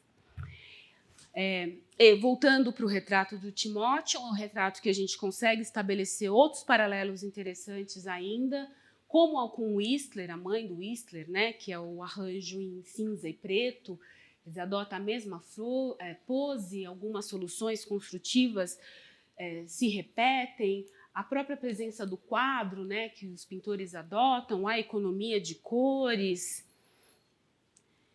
E também com o retrato, esse é um artista negro, Henry Ossawa Turner, um americano que, pelas dificuldades de ser negro nos Estados Unidos, vai para a França, não volta nunca mais, lá tem um sucesso considerável, está em Paris ao mesmo tempo que o Arthur Timóteo está, e faz um retrato da própria mãe, que também conversa com o Whistler, e pode hoje conversar com o retrato de Arthur. E uma última associação que eu acho que pode ser interessante para a gente ver a possibilidade de complexidade de relações que uma obra como essa apresenta e de outras chaves para ver o negro, que é essa pose que é escolhida pelo Chambellan para representar o Arthur Timóteo, que é uma pose tradicionalmente utilizada para representar a melancolia, né? Então, a melancolia como um estado de espírito daqueles que são os intelectuais, daqueles que são de natureza reflexiva, a melancolia como esse estado daquele que esperou também a entrega de tudo aquilo que o mundo moderno ia nos entregar e não trouxe até hoje, que seriam as promessas do iluminismo, que seria a igualdade, a fraternidade e o que mais? Igualdade, liberdade, fraternidade, igualdade, e que o projeto moderno não conseguiu constituir. Então, Walter Benjamin vai dizer isso, né? Quer dizer, que essa vivência, né, que é a melancolia que está em Baudelaire também, estaria relacionado com essa frustração diante desse projeto, né, que não se concretiza e com as promessas não entregues, né? Muito bem, hoje eu falei bastante. Eu agradeço a atenção de vocês a princípio. Espero que vocês não estejam muito cansados. E eu queria abrir agora para perguntas, por favor.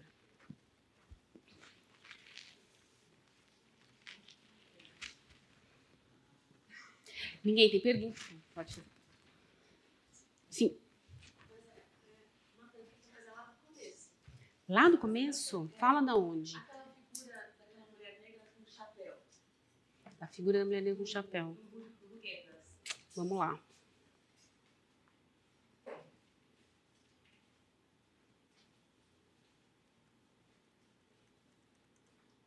Negros novos, né?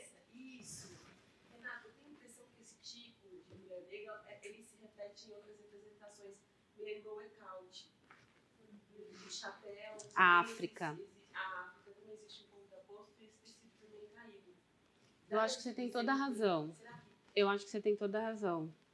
Eu acho que tem a ver, e tem uma coisa que é interessante também, se você procurar na Anitta, uma obra que ela faz na mesma época que essa negra quitandeira, que é a Índia, é muito parecida também. Eu acho que acho importante, acho bem interessante essa associação que você faz, que no Ecaute é uma alegoria, né? É uma coisa ainda mais idealizada e distante do que a gente vai encontrar aqui, né, onde você tem até uma ambientação que localiza um pouco mais um tempo histórico e que lá é uma ideia alegórica, mais genérica, né, situada quase fora do tempo, quase como se fosse um emblema, né, feminino com essa origem africana. É verdade, essa aproximação é bem legal. O seio também me pega muito, não é no caso nessa só, mas quando tem a figura da mulher negra com o seio só de fora, me lembra também a reflexão, por exemplo, de Cavalcante, algumas representações, da própria Tarsila na negra. Não sei se alguma medida traz essa referência, esse corpo que é um corpo que está ali exposto, um corpo que está... Vocês ouviram? Vocês estão ouvindo no fundo?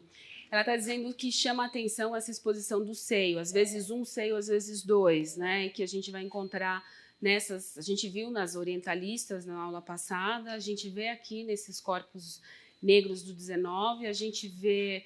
Você falou no modernismo, né? No de Cavalcante, na negra da Tarsila, né? Com leituras muito diversas, né? Que vão desde desse símbolo, né, desse indicador de sexualidade, a, em outros momentos de menos sexual, mais feminino, em algumas situações maternal também, você tem razão, mas é uma constante, é uma constante. E disso, né, quer dizer, a gente tem que pensar também, agora fazendo uma leitura com um gostinho mais de estudos culturais, né, que os pintores são homens, né? Em sua maioria, quer dizer, então é um pouco um imaginário e um desejo que se plasma também nessas obras, né? E nesse relacionamento, como a gente falou, com as próprias modelos, né? Com as próprias mulheres que estão próximas, etc. Né? Então é um corpo que é colocado em relações que também são desiguais de poder para ser visto, né? E ao mesmo tempo para ser idealizado pela beleza que ele oferece, né? Pelas formas femininas que geram esse fascínio e essa admiração, né? É isso? Legal, comentário, bacana. Sim. Eu falei demais? Vocês estão cansados? Você acha que a inserção do Arthur Timóteo se deve também pelo fato de, como a gente pode ver na foto, aí, ele tem uma, não sei se a expressão seria essa, mas uma inegociável, no sentido de não ter uma pigmentação tão escura que se diferencie dos demais, que proporcionou aí uma inserção nesse universo das artes visuais enquanto um artista bem-sucedido? Eu acho uma pergunta... Todo mundo ouviu, né? Ele estava mais para trás. Eu acho essa pergunta bem interessante, né? Foi um debate que teve até nessa banca da pesquisa do Kleber Amâncio, que era em que medida tinha um processo de embranquecimento, em que medida ele tinha possibilidade de circulação em função do seu fenótipo. Eu acho difícil de responder. Ele era filho de um músico conhecido da época, o que pode ter sido já um facilitador. Ele tinha um talento, que era um talento estupendo, que encontrou oportunidades de formação, porque ele começou muito jovem, criança, na Casa da Moeda, e ali foi um pouco apadrinhado e conseguiu entrar na academia. Mas eu não sei, eu acho difícil fazer essas afirmações, porque a gente que vive hoje em 2015, nessa sala tem gente de toda cor, a gente se pedir uma história de cada um, a gente vai aqui falar das dificuldades de circulação e de inserção de pessoas com fenótipos muito diferentes, né? Então, acho que pode ser complicado. E a gente pode pensar que também ele, assim como o seu irmão, morreram em hospitais de alienados, os dois. O irmão não tenta a bolsa para o exterior porque tem medo da experiência de estar fora. Assim como outros artistas da época, como Lima Barreto, termina no mesmo hospital, porque era onde iam pessoas com essas dificuldades psiquiátricas, mas também os alcoólatras, né, que tinham um estigma enorme na época, etc. Então, professor... 10 anos de diferença, mas o mesmo hospital que, inclusive, passou o Arthur Bispo. Exato. Praia Vermelha. Mas é interessante que, nesse sentido que eu coloco, que ele não era tão... A inserção dele não era tão bem feita, né? Para ter esses problemas futuros. Você vai pegar talvez o mais importante pintor de natureza morta, que é o Estevão, né? Também suicidou na Ponte de Niterói. E vai daí para frente. Né? E que recebe um prêmio, não consegue entrar para receber, né? Da academia. Não é? Recebe um prêmio da academia e não consegue entrar para receber. Não, ele falou não. O Dom Pedro II, quando ele se negou a receber, ele era realmente um candidato da academia para receber o primeiro prêmio e não foi dado, era dele. E aí ele, ao receber o segundo prêmio, ele, das mãos do imperador, dentro da academia, ele falou não me recuso, né? E, no entanto, você vê toda essa história, né, de que essa inserção não é bem feita. Tanto é que chega ao alcoolismo, ao suicídio, frequentemente, né? Você não citou porque ele só mexe com naturezas mortas, ele nunca pintou qualquer coisa relativa ao figura humana, né? Mas eu acho um caso interessante, né? Examinar esse pessoal um pouco. E as relações são muito complexas, por isso que é difícil fazer afirmações nessa direção, né? O que uma discussão que se faz, e que é um debate que eu acho interessante, apesar de não concordar, é em que medida ele se faz mais branco nos retratos do que ele é nas fotografias. Né? Quer dizer, se não é, como você pergunta, Nabor, uma razão da inserção, o fato da pele dele ser deixa daquele tom, há quem acredite que ele também opte, ele negocia com ele mesmo as imagens que ele apresenta e manuseia ou manipula as suas feições para criar essas imagens que são, inclusive, bem diferentes entre si. E onde ele aparece, talvez, mais claro do que no retrato que o Chambellan faz, envolto naquelas sombras do ambiente ali do café onde ele o insere. Então, eu acho que é uma boa pergunta, mas dessas que a resposta é difícil da gente fazer afirmações, né? Alexandre.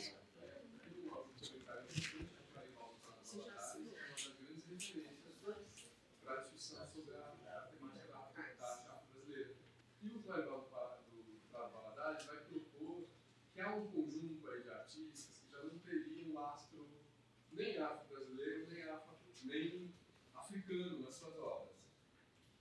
E ele vai propor o seguinte, que é justamente o fato desses artistas, pelo menos eu estou entendendo assim, estou lendo recentemente o texto dele, tá? Quer dizer, se eles não têm esse lastro africano e afro-brasileiro nas obras, eles seriam artistas bem inseridos no meio social que eles viveram. Mas eu acho importante você lembrar disso, que é um certo fracasso no fim da vida, embora a Renata tenha acabado de dizer que ele vendeu todas as obras e tal. A própria Gilda reconhece ele numa certa historiografia, mas o Marcelo de Salete, que é colega nosso, enfim, mostra o quanto eles são recusados pelo grupo da Semana de 22, que não vê nas experimentações deles nada de moderno. Eles, de novo, vão para a França buscar um repertório, né, moderno. Mas isso não acontece só com os negros, isso acontece com toda a produção anterior aos modernistas, que a gente chama de modernistas. Sim, eu acho que até, inclusive, a própria mulher do Lucílio de Albuquerque, a Georgina, ela também vai fazer experimentações bastante modernas no período que ela vai ficar na Europa. Só que eles não são, nem ela, que é uma pessoa que vai fazer experimentos modernos, e nem eles serão retomados pela semana. Uhum. Não há interesse propriamente por essas figuras. Mas acho que existe esse fracasso de fim de vida, né? Renata, você poderia falar um pouco? Mas posso só fazer um comentário sobre o que você falou e depois você segue? Eu acho também que a gente tem que pensar que tem uma cultura que é a cultura da boemia. A gente tem que pensar que esses homens, que o Arthur Timóteo, assim como o irmão, outros artistas na época, estão na mesma mesa de bar que o Gonzaga Duque, crítico mais importante do período. Tem uma cultura do estar junto e do beber. É um grupo intelectual que está curtindo o carnaval, Rodolfo Chambellan pintando o dia do carnaval e o Arthur Timóteo o dia seguinte com o Pierrot largado, encostado numa parede. Quer dizer, tem uma coisa também que isso que é muito difícil para nós, pesquisadores dessa temática. Como a gente junta hipótese e conclusão, né? Quer dizer, tem uma questão geracional que vai fazer com que muitos artistas sejam impactados pelo álcool. Muitos artistas sejam estigmatizados pelos seus modos de vida. Muitos artistas, enfim, e não é uma especificidade ou uma exclusividade, podemos dizer, desses artistas negros, né? Assim como não reconhecimento da sua modernidade, no caso específico do Arthur.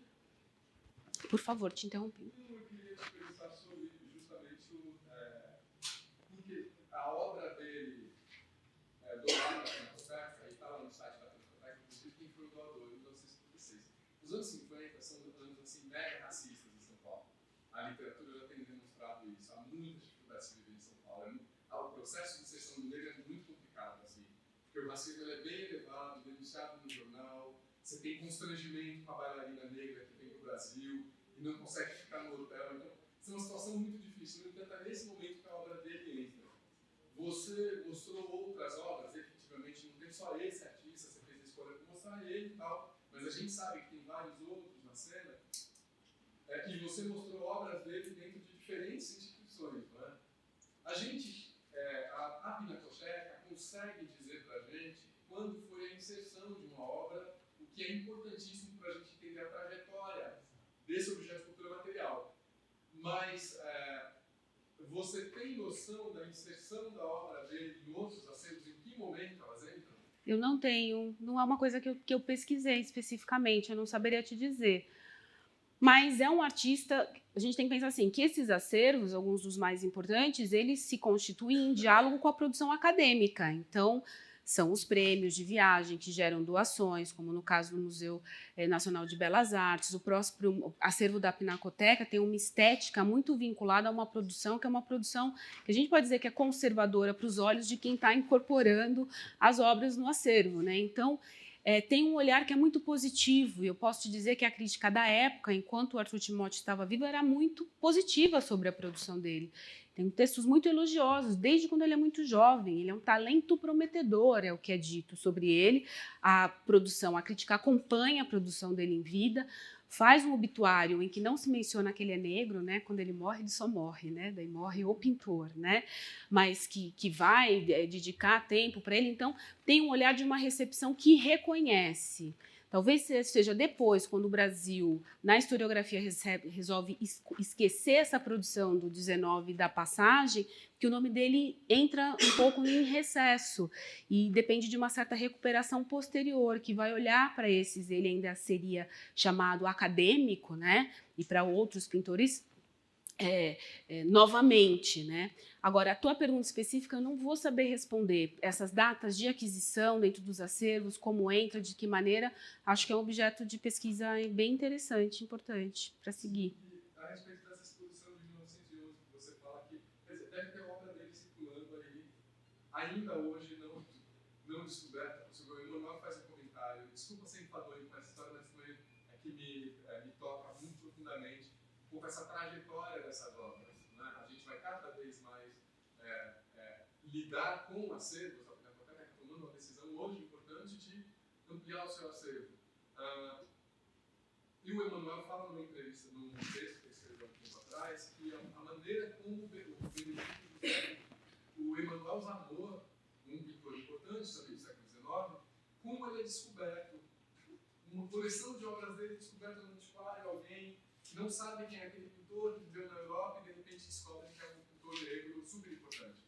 Então, muito possivelmente, diante disso que você falou, que um conjunto, a exposição dele toda foi vendida. E essas obras estão no mercado. Entra em casa de leilão para você ver. Jorge Colli, que foi meu orientador nessa pesquisa, nos últimos 4 anos comprou 3. Uma leitora que é estupenda, uma cabeça de cabrito, que eu não sei porque ele comprou, mas é bonito.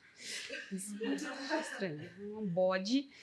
E, enfim, são obras que, se você faz a pesquisa Arthur Timóteo na internet, aparece um monte de obra que está no mercado. Tem muita obra em coleção particular. São obras pequenas, são paisagens, tem algumas leitoras, tem alguns poucos retratos, né? Ele tem essa presença nos museus mais importantes, mas não em número, né? Tem um, ou tem 2, ou tem mais um, mas tem coisas flutuando por aí, o que dificulta também a pesquisa, né, sobre a produção.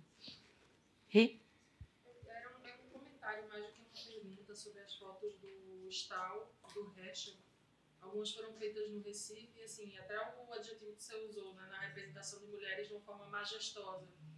E antes de você falar isso, assim, uma das fotografias, aquela que você classificou como quase uma escultura, né, da mulher com a saia listrada. Do Cristiano Júnior, né? Ela tem uma postura que ainda hoje é muito comum de se observar no Recife durante o Carnaval das Rainhas de Maracatu. Fiquei pensando até se uma época em que essa postura se estabelece. Acho que os primeiros maracatus são mais ou menos dessa época, um pouco antes. A forma como essas mulheres são retratadas, assim, me passa assim, uma sensação de empoderamento que é um pouco que reflete ainda hoje no que é um maracatu, né? Não é só uma brincadeira de carnaval, mas é também uma expressão da organização da comunidade que está sempre ali em torno de uma mulher que é a líder da comunidade, que é também a rainha no momento do carnaval. Assim, obviamente, mudam os adereços, porque ela vai com uma coroa enorme, com uma roupa super, enfim, uma saia também enorme, rodada, cheia de lantejoulas, muito brilho e tal, mas é muito essa postura, assim, de altivez e majestosa mesmo. Eu acho super legal se apontar, não sei se deu para ouvir no fundo, ela está fazendo um paralelo, né, com essa imagem que é da mulher baiana, tem essas mulheres que são de Salvador, de Pernambuco, aqui, né, por exemplo, dessa altivez com que elas se fazem apresentar e com as rainhas de Maracatu, etc. Eu acho que é importante a gente lembrar que essas heranças culturais africanas dão um lugar para a mulher que é um lugar muito interessante, né?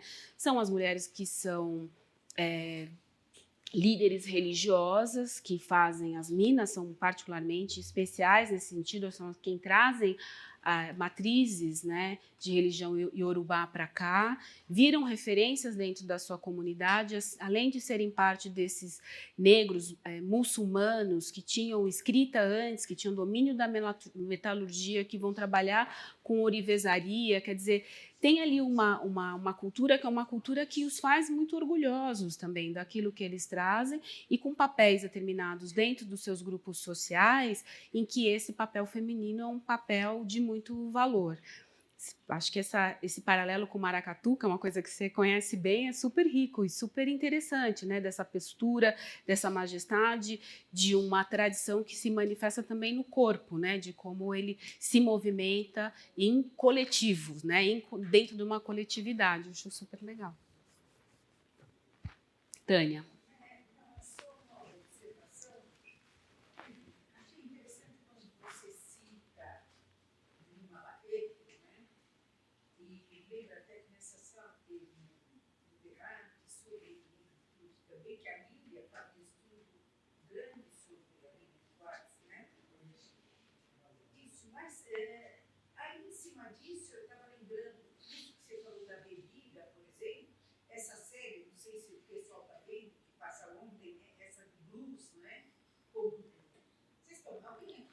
Onde que está passando?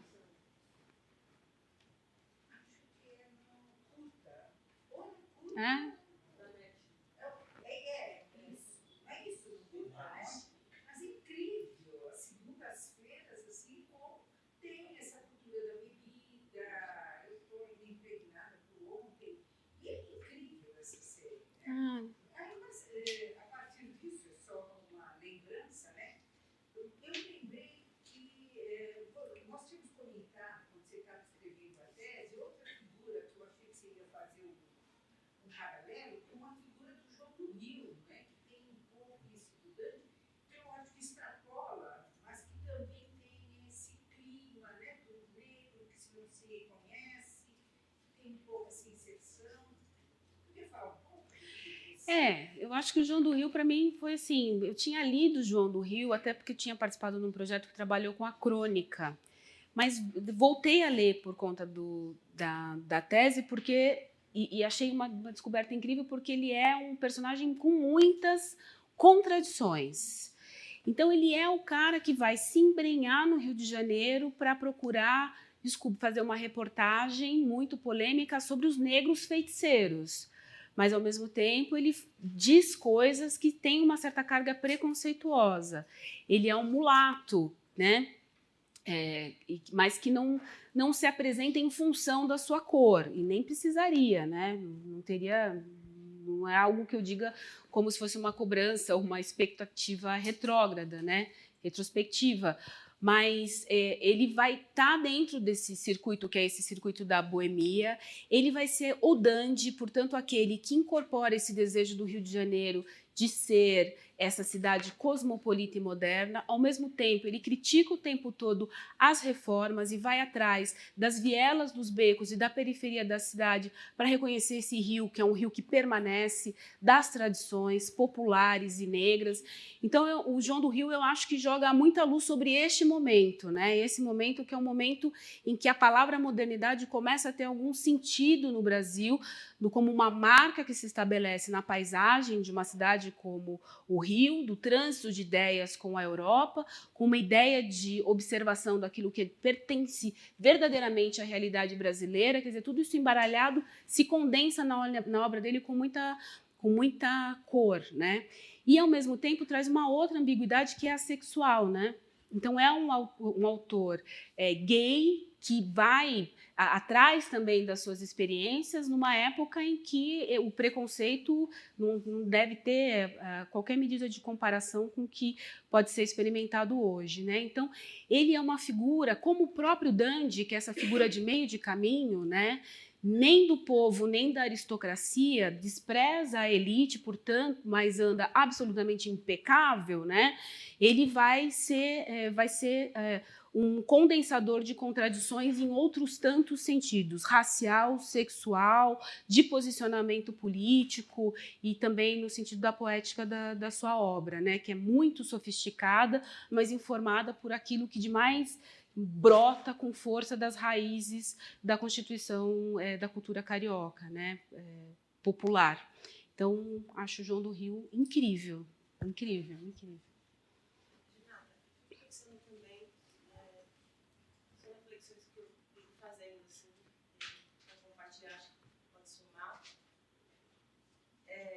Quando você traz essa representação do Arthur, né, quando alguém que se auto-representa como artista, eu acho que fala muito do processo de reconstruir essa condição de humanidade, né? Porque eu fico pensando também, se esse lugar de negar a presença negra, o negro enquanto aquele que produz arte, que produz intelecção, aquele que também elabora sua realidade a partir de ressignificações, e também foi um lugar negado no processo de destruir a condição humana das populações negras, né?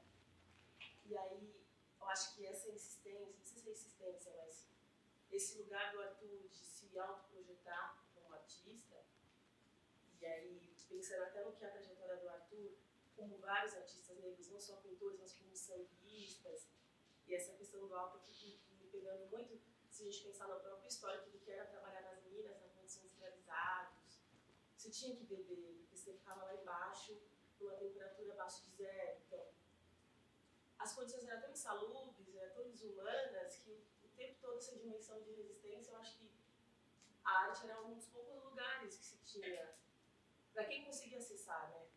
De se colocar numa projeção de humanidade, de falar, eu sou um sujeito que existo, que relaboro a minha imagem, a outra imagem no mundo a partir desses lugares de acesso. Eu acho que sim, eu acho que o retrato é isso, né?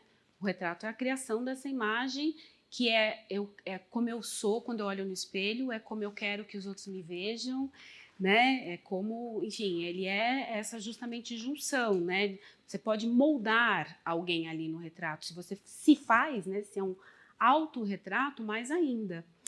Acho que tem uma outra coisa que é importante, que se soma a isso que você está trazendo, que é um momento em que a arte, por exemplo, esse Chambelán, que faz o retrato dele, depois ele vai para Recife, porque ele quer lá ver a pele dos lavradores, toda marcada de sol, que aquilo é que é o Brasil verdadeiro, autêntico, longe das cidades, aquele é o brasileiro de verdade, não é esse dandy fabricado da rua do Rio de Janeiro, e que ele começa a pintar aquilo. O Arthur, para ver uma imagem pudesse ser representativa de algo nativo, ele olhava no espelho também, né? Então, esse pintor interessado num certo naturalismo, ao se retratar, modifica o estatuto do retrato brasileiro ao inserir um elemento que é um elemento natural, da terra, um negro, né? Que faz parte da história, que permeia toda a iconografia brasileira e que ele, como você falou, ressignifica, né? E é isso, porque me parece que assim, até então, você vai ter, ele vai ter uma certa ascensão, reconhecimento na sua contemporaneidade, mas posteriormente ele já não interessa mais, assim como os artistas que fazem parte de uma academia de um estilo artístico que não corresponde ao ideal de modernidade, de nação e tudo mais. Mas eu me fico perguntando se até esse apagamento do Arthur e dos artistas negros que tinham nesse processo, nesse período do século XIX, não se dá também, porque não tinha espaço, assim, uma leitura, pode ter outras. Não sei se caberia no que se queria construir como uma historiografia de imagem nacional, o lugar deles nessa historiografia de arte, sabe? Reconhecer esse espaço. Não sei se Não, eu acho que sim, mas volto a dizer, é importante lembrar que não é ele só que é apagado ou os outros negros. Tem uma arte acadêmica que sai um pouco de cena para uma supervalorização da arte chamada moderna, dessa geração dos modernistas de 22. Tem um texto interessante do George Colley que chama Como Estudar Arte do Século XIX, que é interessante nesse sentido, porque ele vai falar justamente dessa alternância de interesses, do que interessa no passado para ser valorizado no presente, que vai acontecer na historiografia brasileira, né? E, inclusive pesquisa as próprias batalhas, vai procurar a imagem do negro ali dentro e tal. Acho que é um texto que é interessante, que ajuda a temperar um pouco essa discussão. Podemos encerrar? Então, muito obrigada.